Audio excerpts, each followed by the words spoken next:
adik-adik? Gimana kabarnya, sehat? Oke, jadi hari ini adalah pertemuan terakhir kita PTKA ya? Biologi ini terakhir katanya. Minggu ini terakhir kan? Ya, yang kelima ini adalah pertemuan terakhir kita. Jadi maksimalkan karena setelah lagi ada kita PTKA. Dan aku juga udah merangkum materi kita dengan sangat dan cukup padat. Dan hari ini kita, kalau minggu kemarin kita masih ketinggalan, kita hanya membahas tentang dari alfa. Sekarang kita udah ngebahas tentang sistem sirkulasinya. Terus juga kita bakalan bahas tentang penyerapan kadar makanan. Oke? Boleh benar-benar fokus karena ini adalah pertemuan terakhir. Jadi kalau misalkan ada yang bingung, boleh langsung ditanyain aja. Oke? Boleh?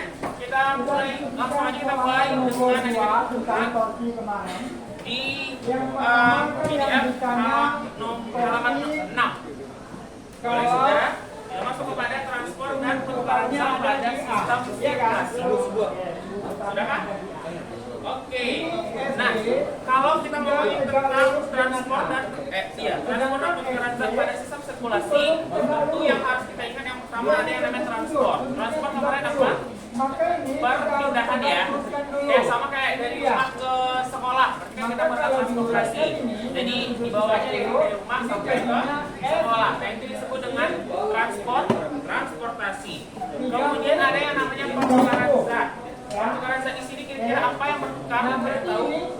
30. Apa yang bertukar? Kali setengah. Berapa 30 kali? Nah, yang bertukar itu adalah oksigen dan juga karbon dioksida. Kenapa ada oksigen dan karbon dioksida di keadaan darah? Tahu nggak? Torsi di A. Ada yang tahu? Kenapa di sistem sirkulasi kita masih ada ngebahas tentang oksigen dan karbon dioksida? Kalau ngomongin oksigen dan karbon dioksida itu sebenarnya punya siapa? Sistem pernafasan kan. Tapi kenapa di sirkulasi kita juga ada belajar? Tahu nggak? Maka ini tambah. Kemarin juga sempat aku singgung, prosesnya itu kan kita lihat dari ketika kita menghirup udara. Menghirup udara itu dari mana ke mana? Kalau kita menghirup udara gimana? Adik-adik? Kita dari hidung memasukkan oksigen ke hidung. Oke, dari memasukkan ke mana? Ke trachea dulu. Makanya ada apa? Faring dan juga ada laring. Oke. Habis itu masuk baru ke bagian paru-paru. Bagian paru-paru pertama ada siapa? Ada bronkus. Kemudian masuk sama siapa? Bronkiolus. Habis itu disuruh lagi ada siapa? Alveolus. Dan terakhir ada alveoli. Oke, udah masuk ke alveoli.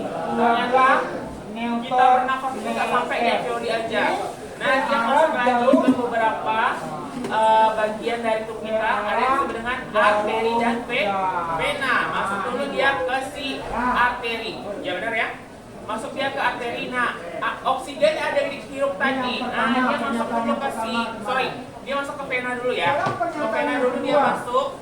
Arteri masuk dia dulu karena arteri sekali akan oksigen kan. Dibawanya lah jalan dari paru-paru masuk dia ke jantung, ke jantung ke paru-paru lagi, habis itu dari jantung ke seluruh tubuh. Oke, kalau udah sampai dia ke seluruh tubuh, dia balik lagi. Nah, ada yang namanya kapiler. Nanti akan kita pelajarin. Ada kapiler, habis itu setelah kapiler dia masuk lagi ke si vena. Nah, dari vena baru lagi masuk lagi ke si jantung. Dari jantung dialih lagi kemana? Ke paru-paru. Nah, makanya dari paru-paru kita keluarin lagi. Nah, barulah sampai dia kita mengeluarkan karbon dioksida. Oke. Yang pertama bisa dicek di slide yang aku bagi. Yang pertama ada komponen darah. Komponen darah salah satu bagiannya ada yang disebut dengan apa? Plasma darah. Nah, kalau ngomongin tentang peredaran darah, plasma darah adalah hal yang halus dan paling banyak berada di dalam tubuh manusia. Nah, besarnya kira-kira ada berapa persen kira-kira plasma darah di dalam tubuh? Ada yang tahu nggak? 4,5. Kira-kira berapa persen ya? Berarti 10,5 plasma darah berapa persen di dalam tubuh kita? Meter. Itu ya. Oke, sekarang kalau putarnya di C. Belum. Plasma darah di dalam tubuh kita ada 55%. Oke, 55%. Nah, kalau persentase itu kan ada 100. Jadi nggak boleh lebih dan nggak boleh juga kurang. Harus pas dari 100. Kita punya plasma darah dengan ukuran dengan banyaknya 55%. Kita baca dulu. Ada yang namanya plasma darah. Berlawanan Ngapain dong, aja Jam. kira-kira si plasma Kalau ini darah? nanti secara dorong jam, berarti dikurangin aja ya. Plasma darah itu komponen Fa cair darah yang terdiri atas apa aja? Ada air, protein, zat gizi, dan ada zat ekskresi. Zat ekskresi itu terdiri atas apa aja? dikurang CO2 dan sisa metabolisme obat dan apa satu lagi ada ion. Ion itu kita dapetin dari mana? Ya, Dari air. berarti ini Air tiga putih ya. dikurang Nah, karena air putih itu sama berapa? dengan air 15. mineral. Karena dalam satu air, satu komponen air itu terdiri dari banyak mineral. Apa aja mineralnya? Ada tahu nggak? Newton. Dalam satu air itu yang buat air dingin itu apa? Karena gini. Ada Itu kan apa ini? ada oksigen. Nah ya, makanya ketika ada yang minum air, nah ada yang ngerasain segar karena itu mengandung oksigen. Kemudian kalau kita lagi panas, kita berdiri di bawah pohon karena pohon menghasilkan oksigen. Nah, kita bisa adem ya. Oke. Kemudian kita masuk lagi ke bagian slide berikutnya. Slide berikutnya itu ada yang namanya sel darah. Kalau sel darah terdiri atas apa aja? Sel darah putih. Terus pemping darah. Satu lagi ada sel darah merah. Oke. Kalau sel darah putih nama biologinya apa? Leukosit. Kalau sel darah merah eritrosit. Kalau misalkan pemping darah tadi ada trombosit. Oke, kita kaji dulu satu-satu. Siapa dulu nih? Ada sel darah putih atau leukosit. Fungsinya buat apa? Pertahanan Gayanya tubuh. gitu. Nah, kalau sel darah putih kan sama dengan antibody ya. Namanya ada antibody, jadi dia melawan racun atau virus atau bakteri yang ada di dalam tubuh. Oke. Kemudian ada yang namanya pemping darah atau disebut dengan trombosit. Fungsinya buat apa? Pembekuan darah. Contoh, kalau misalkan kita terluka kemarin, kalau kita terluka apa yang keluar? Darahnya kan. Nah, kalau kita kaji lagi kan sebenarnya yang keluar itu yang paling utama adalah plasma darah. Di dalam plasma darah baru ada siapa? Sel darah merah, sel darah putih, dan juga ada trombosit. Nah, itu dia. Nah, nanti yang keluar itu nanti bakalan ditangkis sama si sel darah putih di antara yang luka itu. Kemudian dibalut lagi sama si trombosit karena baru dibekukan dari dalam, makanya darah kita tidak keluar lagi. Oke? Kayak gitu. Kemudian ada yang namanya sel darah merah atau eritrosit. Fungsinya buat apa kira-kira? Mengangkut oksigen dan juga karbon dioksida. Kemudian bentuknya apa? Bikonkav. Ada yang tahu bentuk bikonkav itu kayak gimana? Ke bawah kan? Seperti kancing baju. Nah, dia di tengahnya agak ada cekungan. Nah, seperti itu bentuknya. Oke. Kemudian selain itu dia ngapain lagi? Sel darah merah dia tidak punya inti. Kalau inti nama biologinya apa? Tidak memiliki nukleus. Oke. Nah, paham? Ada yang mau ditanyakan? Aman ya? Selanjutnya kita baru masuk kepada pembuluh darah. Ngomongin ke pembuluh darah, kita mengenal ada siapa aja di sini. Ada arteri, ada vena, dan juga ada kapiler. Oke, pertama kita kenal dulu ada yang namanya arteri. Arteri itu sama dengan urat apa? Urat nadi. Yang nadi kita yang warna apa? Merah atau biru? Biru ya. Oke. Arteri warnanya biru. Fungsinya buat apa? Membawa darah ke jantung. Ngapain kira-kira dibawa ke jantung? Di pompa. Oke. Kemudian ada kita kenal ada yang namanya vena. Vena itu atau pembuluh balik. Berarti dia kembali lagi ke jantung nanti. Benar ya? Karena membawa darah keluar jantung. Berarti dia dibawa keluarnya kemana? Ke seluruh tubuh. Nanti balik lagi ke jantung. Oke. Kemudian yang terakhir, yang ketiga ada yang namanya kapiler. Fungsi kapiler buat apa? Tempat terjadinya pertukaran zat. Karena apa? Karena dindingnya tipis. Jadi konsep dasarnya kita kenal ada yang namanya si arteri atau si vena tadi. Arteri dulu. Arteri, lewat si arteri nanti pas dia perubahan antara oksigen ke karbon dioksida, dia ada yang namanya kapiler. Kapiler itu sama dengan jembatan. Nah, bisa dilihat pada gambar di bawahnya. Gambar di bawahnya kan ada kayak jaring-jaring tuh. Nah, itu dia yang menghantarkan, yang akan mengubah zat dari oksigen ke karbon dioksida tadi. Pokoknya kalau udah lihat jembatan tadi atau disebut dengan kapiler, otomatis dia akan berubah bentuk atau berubah zat. Benar ya? Oke, boleh dilihat dari di gambar di bawah. Nah, itu ada arteri. Kalau arteri berarti otomatis dia dari jantung. Kemudian kalau vena dia akan menuju jantung. Satu keluar dari jantung, satu masuk menuju jantung. Ada gitu Pak. Ada.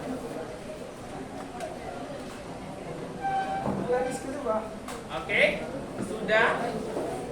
Oke, nah di gambar di bawahnya itu, nah biasanya gambar yang di bawah itu biasanya selalu masuk soal, baik soal ujian sekolah, UTBK ataupun TKA itu pasti masuk, karena kita harus menentukan kadar. Kira-kira kita lihat dari kecepatan dan juga dari luas peredaran darah di kapilernya. Jadi yang perlu kita ingat, jumlah kapiler yang tinggi atau banyak berarti luas penampangnya lebar dan juga besar. Tapi kalau luas penampang atau permukaannya tinggi dan besar, tentu laju aliran darahnya gimana?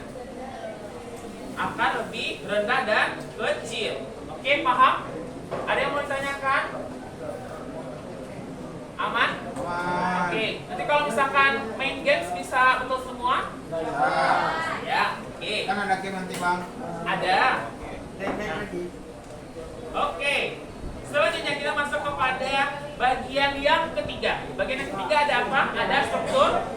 Ada yang namanya struktur jantung. Walaupun jantung itu hanya kecil, tidak lebih besar dari satu kepalan tangan, tapi dia sangat banyak fungsinya ya. Pertama kita kaji dulu ada atrium. Oke, apa bedanya atrium dengan ventrikel?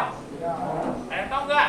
Jantung tuh dibagi atas berapa bagian? Kalau ada gambar yang Ada empat. Yang paling besar itu disebut dengan apa? Ini kanan.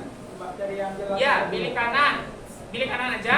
Enggak. Satu lagi ada bilik kiri. Kalau bilik itu bahasa biologinya apa? Atrium kah atau ventrikel kah? Ventrikel. Ada ventrikel. Nah, kalau melihat jantung tuh bentuknya dari adik-adik melihat ke aku atau kita dari kita sendiri. Kalau kita menentukan kanan, mana dia? Bilik kanan tuh yang mana?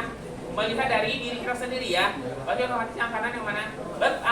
Letak jantung di mana? Ini. Dada sebelah kiri ya. Yang ada tengah. Kalau di tengah siapa punyanya?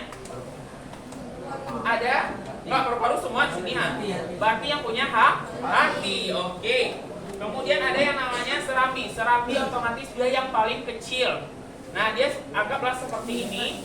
Nah, di yang paling atas, yang sedikit aja itu disebut dengan serapi. Tapi yang di bawah yang lebih besarnya itu disebut dengan bilik atau ventrikel. Oke. Fungsinya tadi udah jelas ya. Kalau yang atrium menerima darah dari jantung, sedangkan kalau ventrikel dia memompa darah ke luar jantung. Oke. Kemudian kita juga kenal ada yang namanya katup. Katupnya ada apa aja? Ada katup, bicuspid dan juga ada tricuspid. Oke, atau disebut dengan bicuspidalis atau tricuspidalis. Oke, dia sama-sama aja. Fungsinya buat apa? Mencegah aliran balik darah dari bilik ke serapi. Ya, nah, berarti dia kalau ngomongin tentang katup otomatis dia sama dengan pintu ya. Nah, jadi dia nggak bisa nanti bolak-balik. Dia ada satu pintu aja. Kayak gitu ya. Sip. Kemudian ada yang satu lagi nama katup. Katup apa namanya? Ada namanya katup semilunar. Fungsinya buat apa kira-kira? Buat Dia adalah ada dari ujung aorta ke arteri pulmonalis. Fungsinya buat apa? Nah, itu dia tadi mencegah agar aliran balik darah ke bilik. Jadi tidak ada proses bolak-baliknya. Masuk lagi, Dia cuma satu pintu aja mengarahkan. Sip. Selanjutnya boleh dilihat gambarnya di bawah, ada itu bagian dari struktur jantung. Nah, itu dia, yang mana ventrikel, mana yang atrium ya. Oke, paham? Selanjutnya kita masuk kepada mekanisme peredaran darah. Peredaran darah itu ada berapa? Ada dua. Apa aja? Kecil sama peredaran darah besar. Kalau yang kecil disebut dengan apa? Pulmonal. Tapi kalau yang besar disebut dengan sistemik. Nah, namanya aja kalau besar otomatis sistemik. Sistem itu jadi teratur, jadi banyak dia. Kalau yang kecil, apa tadi namanya? Pulmonal, karena dia kecil. Oke? Kalau peredaran kecil dari mana ke mana? Dari jantung ke paru-paru dan nanti akan kembali lagi ke jantung. Tapi kalau peredaran darah sistemik atau peredaran darah besar dari jantung ke seluruh tubuh dan kembali lagi ke jantung. Oke? Pertama, kita lihat dulu prosesnya jalannya dari mana ke mana kah kira-kira peredaran darah itu. Pertama kita mulai dari siapa? Bilik kanan. Kalau bilik tadi apa namanya? Atrium kan? Atrium atau ventrikel? Ventrikel. Atrium atau ventrikel? Ventrikel dulu. Masuk ke dia dari ventrikel kanan. Habis dari ventrikel kanan dia larinya kemana? Langsung dia ada saluran menuju ke paru. Disebut dengan arteri pulmonalis. Ini gambarnya pasti akan masuk ya. Oke. Habis dari arteri pulmonalis dia masuknya kemana? Ke kapiler alveolus. Nah, di sistem pernapasan tadi masuk dia ke alveolus, ke alveoli. Nah, satu bagian kecilnya ya. Kemudian udah sampai dia ke arteri ke arteri pulmonalis, dia ada namanya jembatan tadi. Jembatan tadi disebut dengan kapiler alveolus karena letaknya di paru-paru, masih di paru-paru pasti makanya ada kapiler alveolus. Kemudian habis itu lari dia kemana? Ke vena pulmonalis. Habis itu masuk lagi dia ke bagian jantung. Ada siapa? Ada serambi kiri atau disebut dengan atrium kiri. Oke, kalau udah masuk dia ke serambi kiri, menyimpang lagi dia ke sebelah sampingnya disebut dengan apa? Ada bilik kiri. Bilik kiri disebut dengan apa? Ventrikel kiri. Oke, setelah masuk dia ke bilik kiri, barulah masuk dia ke mana? Ada aorta. Harus aorta dia ke mana? Arteri. Habis dari arteri dia ke arteriola. Berarti ada 3 proses, dari yang besar ke yang kecil ke yang paling kecil lagi. Kemudian habis itu dia masuk mana? Ke jembatan yang paling besar. Ada yang namanya kapiler tubuh. Berarti dia yang paling besarnya. Kemudian dari kapiler tubuh masuk lagi ke mana? Ada venula, ada vena, ada satu lagi yang paling kecil ada vena cava. Nah, vena cava ini ada juga lagi superior dan ada inferior. Nah, ini dia. Baru terakhir dia masuk ke mana? Ke serambi kanan. Apakah udah sampai selesai di serambi kanan aja? Berarti lanjut lagi dia ke bilik kanan karena dia peredaran akan kembali. Oke? Paham? Sip. Oke, itu dia mengenai tentang sistem peredaran darah. Cukup itu saja yang perlu kita pahami. Sip. Selanjutnya kita masuk kepada sistem pencernaan. Kalau udah ngomongin pencernaan berarti kita ngapain? Makan kira-kira ngapain? Berarti memasukkan sumber energi. Nah, nggak bisa kita sebut energi karena dia masih terbilang sumber energi. Kalau dia udah jadi energi nanti di mana? Dalam tubuhnya yang bagian mana? Nah, sampai di sini nanti Di mana? dia akan Di ususnya usus apa? Usus kecil atau usus besar? Usus kecil. Kalau usus besar itu dia udah selesai, nggak ada lagi dong, mau dibuang lagi. Udah bersih. Oke, jadi yang paling utama tempat penyerapannya ada di usus kecil. Oke. Kemudian yang pertama kita kenal dulu ada pencernaan. Jenis-jenis pencernaan ada apa? Ada berapa? Ada 2, cukup 2 saja. Ada pencernaan mekanik dan satu lagi ada pencernaan kimiawi. Apa perbedaan antara pencernaan mekanik dengan kimiawi? Tahu nggak? Apa perbedaan pencernaan mekanik dengan kimiawi? Kalau kimiawi dari dalam tubuh. Oke. Kalau mekanik? Mekanik dari organ organ tubuhnya. Oke, organ tubuhnya kan bagian-bagian yang ada di dalam tubuh, di luar ataupun di dalam tubuh kita. Mulai dari mana dulu? mulut, Ada mulut. Mulut ngapain dia? semuanya. Yakin punya? Yakin. Mulut itu tempat masuknya dulu. Yang punya Oh, siapa? lidah sama gigi. Gigi dulu. Yang membantu memblendernya baru ada si lidah. Jadi nggak bisa kalau mulut untuk mengunyah kan bingung juga kan? Karena harus ada si gigi. Kalau nggak ada gigi gimana? Bisa nggak ngunyah? Enggak ya? Melas-melas. Ayah lama harus diisap dulu sama ke orang nenek-nenek kakek-kakek kan gitu. Oke, masuk dia ke si mulut tadi dibantu sama siapa? Ada si gigi. Gigi itu arti mekanik atau kimiawi? Mekanik. Ada mekanik. Kalau kimiawinya dibantu sama siapa? Air liur, enzim. Air liur. Kenapa air liur? Karena di dalam air liur terkandung apa? Enzim. Enzim apa? Enzim fitialin. Nah, makanya dia bisa melumatkan makanan. Oke. Kemudian satu lagi. Menurut adik-adik, struktur lidah kita tuh licin atau kasar? Kasar. Yakin? Yakin. Kenapa kasar? Karena dia ada berbagai perasanya. Ada beberapa jenis nanti yang bisa kerasa. Terus juga kalau kita kaji lagi, coba adik-adik hilangkan air liurnya terus lihat di kaca. Kan nanti ada seperti bulir-bulir kan di lidah kita. Nah itulah proses di sela-selanya si air liur keluar. Kemudian di sana nanti adik-adik bisa melumatkan makanan. Oke. Kemudian karena prinsip dasar dari mekanik apa? Pencernaan mekanik itu apa? Memperkecil ukuran partikel makanan. Fungsinya buat apa? Berarti mempermudah proses pencernaan. Nah, jadi makanya jangan asal-asal aja kalau makan cuma senggol kanan, senggol kiri, habis itu udah ditelan aja.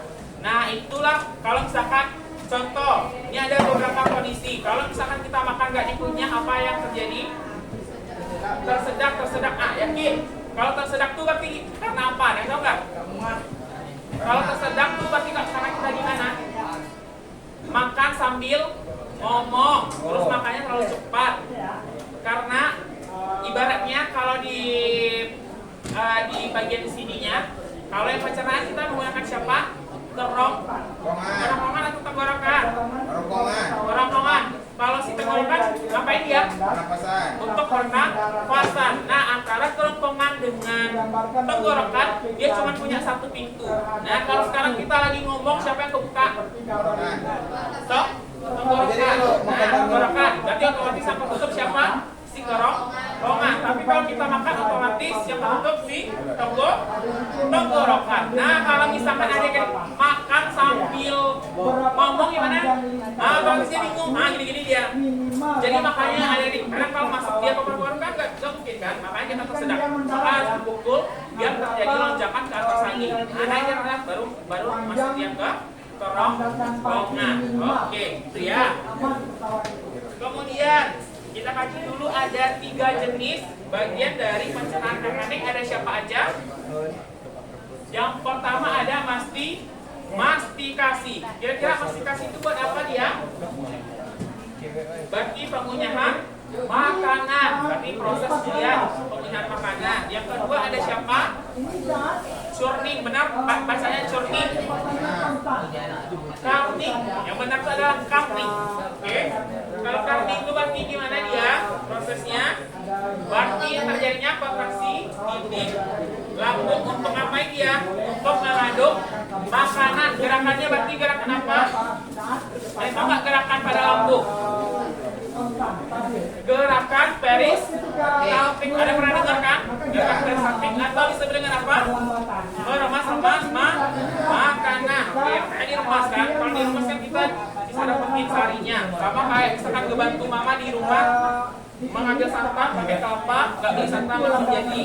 Kan diremas dulu kan, biar sarinya keluar. Nah, sama kita juga. Kemudian yang ketiga ada yang namanya segmentasi. Apa yang segmentasi kira-kira? Berarti otomatis terjadinya kontraksi di titik khusus halus untuk memecah yang namanya makanan. Oke, sip, udah kelihatan ketiga-tiganya. Otomatis gimana prosesnya? Kita lanjut lagi prosesnya tadi antara dari mulut nanti lewatnya kemana? Ke kerongkongan. Habis dari kerongkongan dia masuk ke mana? Berapa? Yakin ke usus langsung? P0 Iya, habis dari kerongkongan mana lagi? adalah 42,5. Yakin ke lambung. Satu pintu menuju lambung disebut dengan apa? Awal hurufnya E. PC-nya Esofagus. Oke, saya benar. Ada yang namanya esofagus. Esofagus itu adalah pintu menuju ke lambung. Nah, makanya kalau misalkan orang yang asam lambung atau GERD, nah, yang esofagusnya tuh udah nggak berfungsi. Makanya kalau kita lagi diam-diam aja, tiba-tiba keluar aja asam di asam lambungnya. Nah, itu dia yang ngeganggu. Jadi esofagusnya tuh terganggu ya. Ibaratnya pintu menuju ke lambung disebut dengan esofagus. Nah, sampai di esofagus kemana lagi? Baru ke kemana? Ke lambung. Di lambung dia ngapain? dia 5 Penyerapan nutrisi. Berarti pemecahan zat-zat makanan atau barulah terjadi komponen kimia misal. Dibantu sama siapa tadi? Ada asam lambung. Kan dibantu kan di asam lambung kita punya ada cairan kan. Masuk dia dulu ke lambung, barulah diaduk atau sama kayak di blendernya lah. Dibantu mama kan ke blender. Nah, seperti itu juga yang terjadi di lambung. Berarti otomatis apa yang akan dipecahnya nanti? ditambah A kali T. Jadi protein. Apa protein? Apakah protein saja? Karbohidrat, apa lagi? Vitamin dan apa lagi ada? Lemak. Baru ada mineral. Sip. Kemudian udah sampai dia ke lambung, masuk dia kemana lagi? Ke usus halus. Barulah di usus halus terjadi apa? Penyerapan. Berarti atau disebut dengan di pencernaan apa tadi? Di kalau mekanik ada yang namanya segmentasi. Di usus halus. Usus halus terbagi atas berapa? 3. Apa aja? 12 jari. Kedua? Kosong dulu. Baru ada penyerapan. Apa kalau bahasa biologinya apa aja? Duodenum, duodenum, jejenum, dan ada ileum. Duodenum punya siapa? 12 jari. Jejenum kosong. Ileum atau terbalik? Ileum bukannya yang ini. Ileum bukannya yang kosong. Apa yang benarnya? Kalian tahu nggak? Yang ileum yang khusus kosong. Ya. Kemudian udah sampai dia ke sana. Berarti ngapain dia lagi? Enggak, sebelum yang paling pencernaan pertama penyerapan pertama di mana? Di usus. Iya, bagiannya usus 12 jari. Nah, usus 12 jari diambil dulu partikel yang besarnya. Nah, mana yang karbohidrat, mana protein, mana mineral, mana lipid, semua komponen kimia misalnya otomatis diserap oleh usus 12 jari. Habis dari 12 jari dia kemana? Yakin dia ke usus kosong. Kemana dia? Habisnya dia kemana? Kalau udah sampai di 12 jari dia kemana? Kira-kira ke usus penyerapan. Dia masuk dulu ke penyerapan. Jadi konsepnya seperti ini. Kalau udah sampai di 12 jari, dia ketemu simpang. Nah, kalau ke kanan dia masuk ke usus kosong, ya kalau ke kiri dia masuk ke usus penyerapan. Nah, harusnya dia langsung masuk ke penyerapan. Namanya usus kosong, berarti usus kosong itu sama dengan usus buntu. Otomatis dia tidak akan pernah bisa masuk ke sana. Kalau sempat makanan kita masuk ke usus buntu, apa yang terjadi? Enggak, sebelum dipotong otomatis dia terjadi tersumbat atau nanti lama-kelamaan makanan yang dicerna akan membusuk. Kalau udah busuk apa yang terjadi? Tumbuhnya bakteri atau virus. Nah, lama-kelamaan makanya sakit. Kalau udah sakit otomatis dioperasi, diapain? Dipotong kan ya. Dipotong usus kosongnya. Barulah dia harusnya masuk, kalau di persimpangan masuk ke kiri ke usus penyerapan. Nah, kenapa? Kan udah diserap tadi di 12 jari. Kenapa ada usus penyerapan lagi? Nah, tahu nggak? Ambil yang 550. Apa? Oke, benar. Jadi kalau misalkan di 12 jari itu belum maksimalnya penyerapan yang terjadi di dalam tubuh. Jadi kalau belum selesai, ibaratnya di duodenum tuh kan udah selesai katanya. Tapi nanti penyempurnaan di usus penyerapan. Oke, ternyata masih ada beberapa komponen kimia misalnya yang harus diserap lagi sama tubuh. Berarti di penyerapan lah akan diserap. Berarti kalau udah selesai diserap semuanya sama si usus penyerapan, larinya kemana? Baru ke usus besar. Usus besar tuh nama biologinya apa? Ditanya jarak. Awalan hurufnya C. Ditanya jarak. Ada Berapa yang kolon. Nah, namanya ada kolon. Nah, kolon itu ada berapa bagian? Kalau tadi kasusnya Ada seperti ini, maka Ada kita 3. buat Kolon apa di bawah aja? grafik ini. Kalau bahasa Indonesia ya kolon naik, kolon berdatar sama kolon turun. Buat apa itu? Apa aja ada? Kolon Buat segi kolon apa ada tuh nggak? 3. Ascendens, Ya. descendens, sama transversum. Transversum itu yang mana dia? Sama dengan buat Yang antara tadi. Kalau yang naik itu apa? Kalau yang naiknya siapa? Ascendens. Kalau yang turun adalah descendens. Oke. Kalau udah masuk, udah sampai dia ke sana, berarti apa yang terjadi lagi? Misalnya aliran terakhir. Yakin Anus? Nah, Ada siapa? Ada rektum. Kenapa tidak anus? Ada yang bisa jawab? Tingginya berapa? Kenapa tidak anus? 42,5. Karena ada rektum. Karena kalau kita kaji lagi, fungsi dari anus ngapain? Tempat, hanya sebagai tempat pengeluaran aja. Jadi yang paling utama ada siapa? Rektum. Kenapa rektum? Karena rektum itu sama kayak dia penguncinya. Kalau belum penuh, nah dia nggak akan ngebuka. Makanya nanti kalau misalkan kita sakit perut, berarti otomatis ada lonjakan dari rektum. Oke, rektumnya udah merasa penuh, makanya kita bisa tahan kan ya. Kalau misalkan rektumnya udah loss, berarti gimana? Nah, baru pertama kayak udah ngerasa sakit perut, udah keluar aja dia langsung. Karena tidak ada yang mengikatnya. Oke, jadi makanya ada yang bisa tahan. Oke, permisi dulu bang, permisi dulu kak. Pergi dulu keluarkan, baru bisa dikeluarkan. Nah, oke. Ya. Kemudian komponen-komponen yang akan mengubahnya pada komponen kimia misalnya ada siapa aja?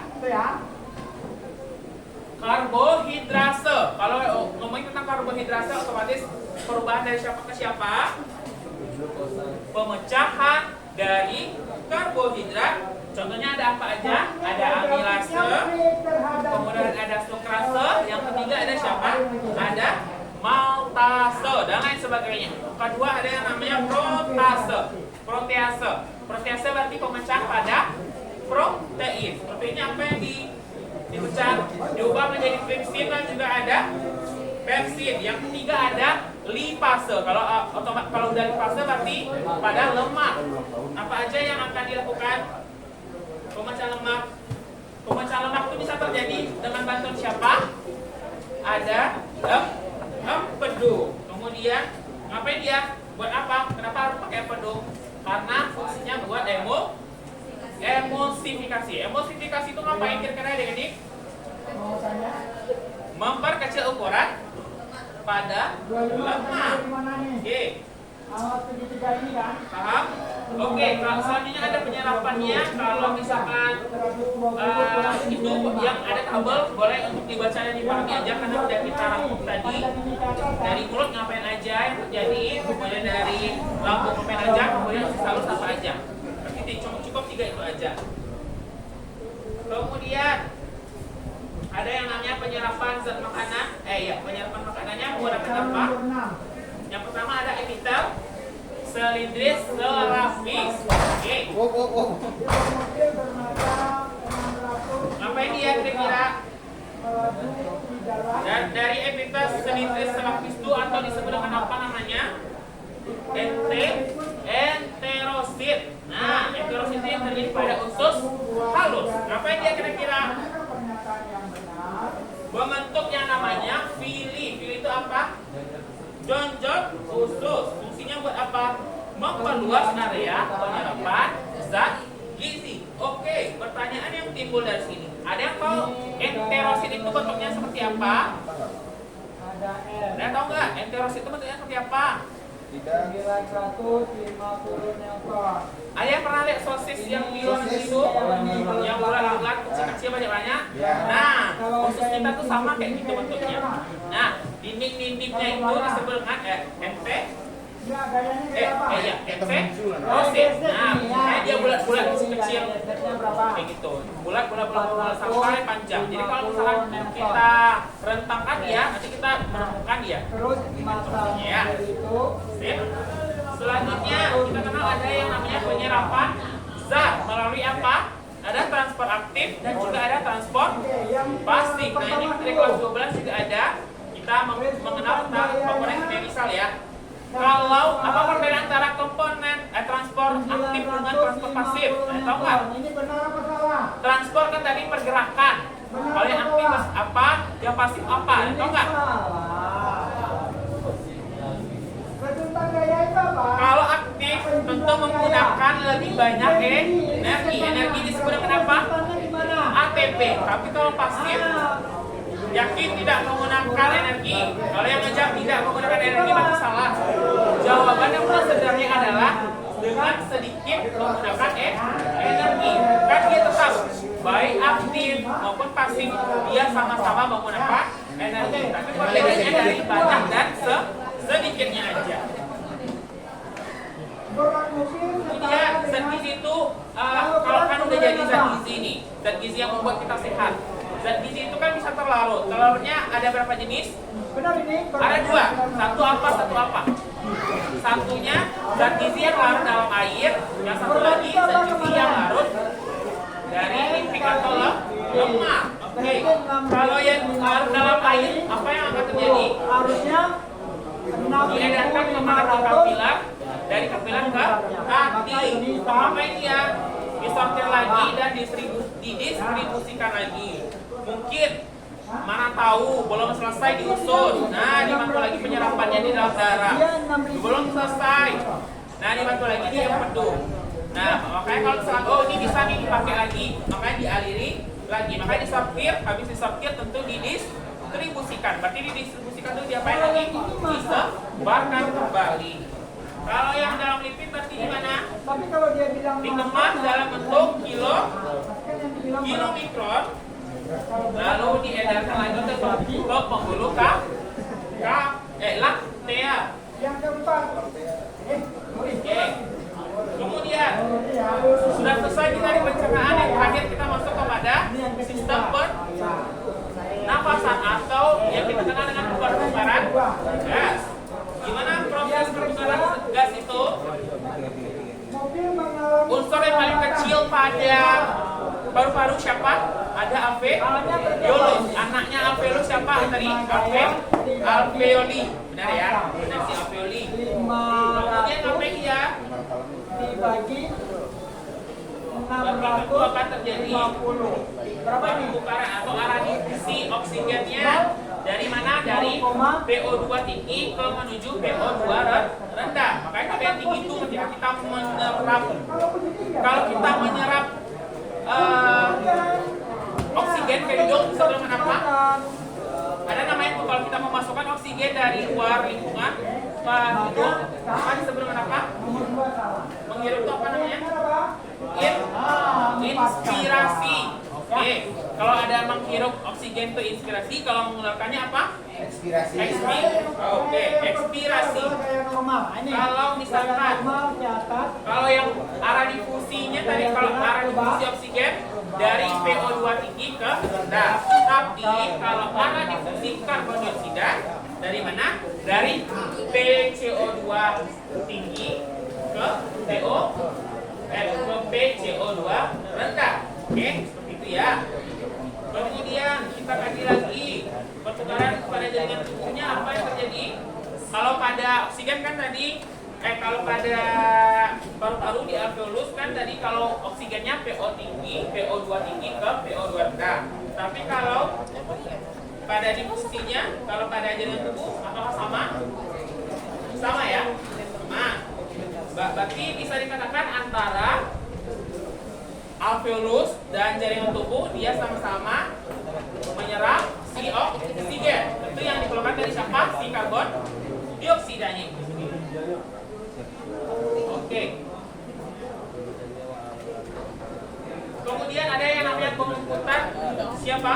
Pengangkutan gas oksigen. Apa yang akan terjadi kira-kira? Ketika pengangkutan oksigen tentu akan berikatan dengan yang namanya gugus heme. Gugus heme itu hampir sama dengan gugus hemoglobin. Nah, kira-kira takarannya ada berapa persen? 98,5 larut dalam plasma darah. Karena plasma darah tadi prosesnya ngapain aja? Tempat mengalirnya si sel darah merah, sel darah putih, dan ada keping darah. Oke, itu dia. Kemudian pengangkutan gas karbon dioksida itu apa aja yang akan terjadi? Karena barulah ada yang terlarut dan langsung ke plasma berapa persen? Ada 7%. Oke. Kemudian terlarut lagi dalam plasma darah dalam bentuk ion bikarbonat berapa persen? Ada 70%. Berarti udah berapa persen tuh? 77. Kemudian sisanya ada apa? Berarti setiap zat atau karbon dioksidanya berikatan antara protein, globin, dan juga ada hemoglobin. Berapa persen sisanya lagi? 23. Cukup ya 100. Nah, itu dia. Kemudian barulah yang terakhir kita kenal ada yang namanya pertukaran fungsi pada ginjal. Ginjal fungsinya berapa? Kalian tahu nggak fungsi ginjal? Menyaring darah, disaringnya darah. Kenapa darah harus disaring? Karena ada yang namanya darah kotor. Nah, kalau misalkan ada darah kotor itu gimana prosesnya yang terjadi harusnya? Kalau pada laki-laki, berarti dia disaring sama si ginjal dan biasanya dia akan menetap. Kalau bisa dialiri ke pipis, bisa dialiri ke buang air besar. Tapi kalau perempuan, kalau misalkan banyak darah kotornya dia kemana? Ada yang namanya menstruasi, makanya keluarnya darah. Kan darah kotor kan? Oke. Kalau keluar, apakah pada menstruasi keluarnya hanya darah kotor aja? Selain darah kotor yang perempuan, kalau misalkan selain darah kotor pada menstruasi apa yang keluar lagi? Plak-plak pada dinding rahim. Makanya rasanya sakit karena dikipisnya dinding rahim yang perempuan. Ya. Makanya dia bisa sakit pada day one PMS, kan sakit karena moodnya berubah. Nah, itu dia yang mengakibatkan moodnya berubah. Karena kalau misalkan kita kaji lagi, yang cowok harus dikatakan perempuannya, karena perempuan itu cuma bisa menikmati hidup normal hanya membutuhkan 2 hari aja. Nah, hitungannya 28 hari, 2 hari yang mereka bisa menjadi wanita sempurna. Selebihnya tuh dia fokus untuk mempengaruhi mood terus. Nah, makanya ada terjadi, biasanya nanti ada terjadi lonjakan LH, ada FSH.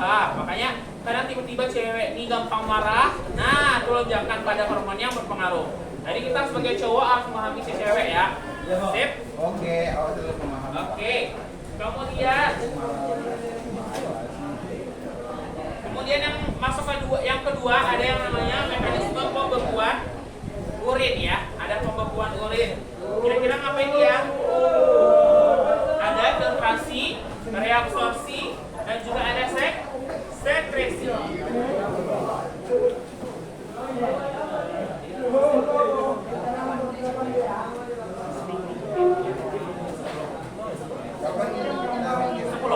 Masih ada 30 menit lagi kan? Sesuai aja. Oke, ada tadi filtrasi, ada reabsorpsi, dan juga ada sekresi. Apa bedanya ketiganya? Kalau filtrasi berarti apa ya? Filtrasi berarti ada terjadinya penyaringan darah. Apa yang dia lagi berdasarkan dari ukuran molekulnya. Kan molekulnya nggak sama semua kan? Ada yang besar, ada juga yang kecil. Kemudian yang kedua ada reabsorpsi. Reabsorpsi kira-kira dia ngapain? Penyerapan. Kemudian sekresi. Terakhir ada ngapain?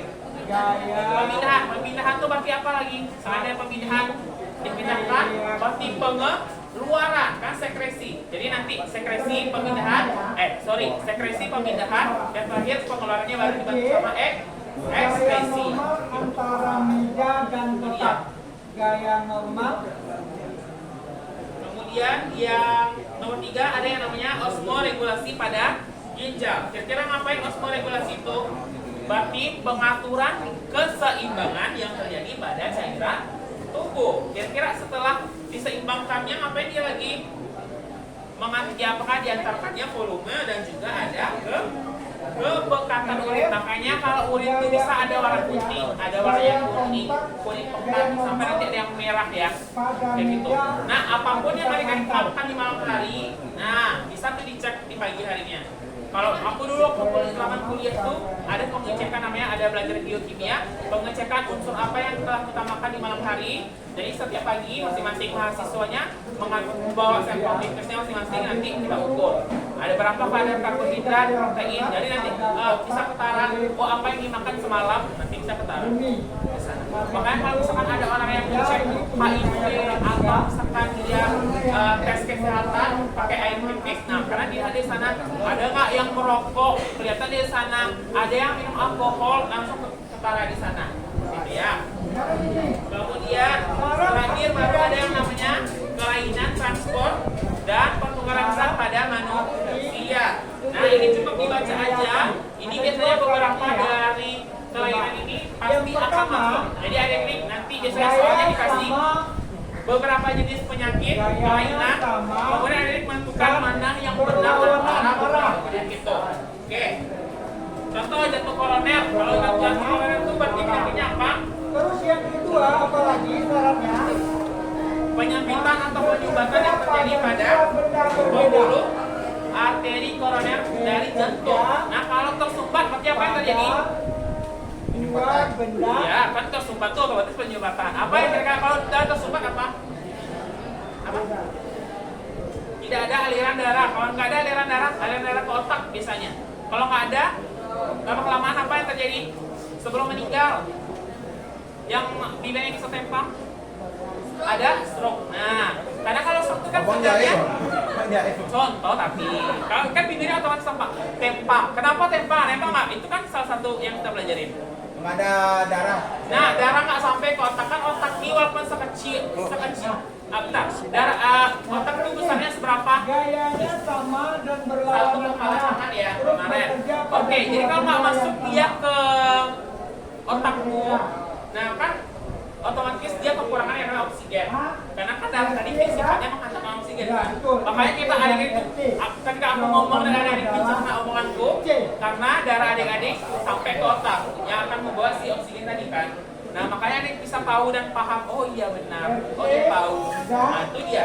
Tapi kalau nggak sampai, kalau misalkan ada ngerasa bodoh nih, nah atau nggak ngerti apa yang disampaikan, berarti otomatis peredaran darah yang di otaknya nggak sampai ya. Nah benar ya. Makanya nggak sampai. Kalau kadang misalkan ada yang misalkan, aku lagi menjelaskan terus dia ketiduran atau misalkan bingung. Nah itu apa yang terjadi? Berlawanan arah terjadi Nah, pada dua tidak benda bisanya yang penyaringan yang terjadi pada sarafnya di otak. Nah, prinsipnya tuh di otak nih, kan kita punya banyak saraf. Nah, itu sama kayak berpegangan tangan. Nah, berpegangan tangan dia dulu. Kemudian, misalkan kalau ada informasi kan aku sampaikan. Informasi yang aku sampaikan nih, kalau ada yang menerima berarti gimana? Apa ya? Dari mana aja unsur yang menerimanya? Dari mata dan dari telinga. Mata fungsinya buat melihat aku, tapi kalau telinga berapa? Mendengar apa yang aku sampaikan atau aku jelaskan. Kemudian nanti kalau udah sampai, nanti bakalan adik-adik hantarkan kemana? Ke otak. Nah, sampai di otak, di sel-sel impuls di otaknya ini, yang ibaratnya aku ya, si sel-selnya masih bangun nih. Nah, dia berusaha membangunkan teman sakitnya. Nah, ada beberapa sel-sel saraf adik-adik yang malas. Nah, ya, ini ada informasi ini, terus dia kayak, enggak, aku mau tidur aja. Nah, makanya ada beberapa adik yang bisa paham dan nggak paham. Nah, itu tergantung dari bangun atau tidaknya sel saraf di otaknya. Jadi, berusaha untuk membangunkan sel saraf pada otaknya. Biar adik bisa paham dan bisa mengerti apa yang disampaikan. Oke, paham? Paham? Oke. Nah, dengan yang aku sampaikan, dengan kelainan transport dan pertukaran zat pada manusia ini, maka berakhir juga materi kita pada hari ini. Oke, terima kasih untuk hari ini dan terima kasih juga untuk antusiasnya. Semoga sukses untuk KKA-nya. Dan kalau misalkan KKA-nya sukses, otomatis bisa masuk hari ini ke PTN. Oke, ya sebelum game aku tutup dulu. Oke, terima kasih untuk hari ini. Assalamualaikum warahmatullahi wabarakatuh. Oke, udah selesai. Berarti otomatis kita ngapain? Game. Oke, masih ada sekitar 28 menit lagi kita main game dulu. Oke. Seperti biasa boleh langsung dibuka aja. Oke.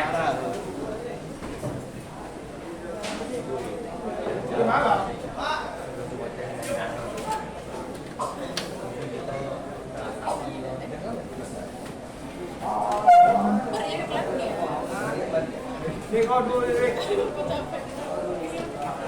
Gimana gamenya, Bang? Sebentar. Selesai, Bang.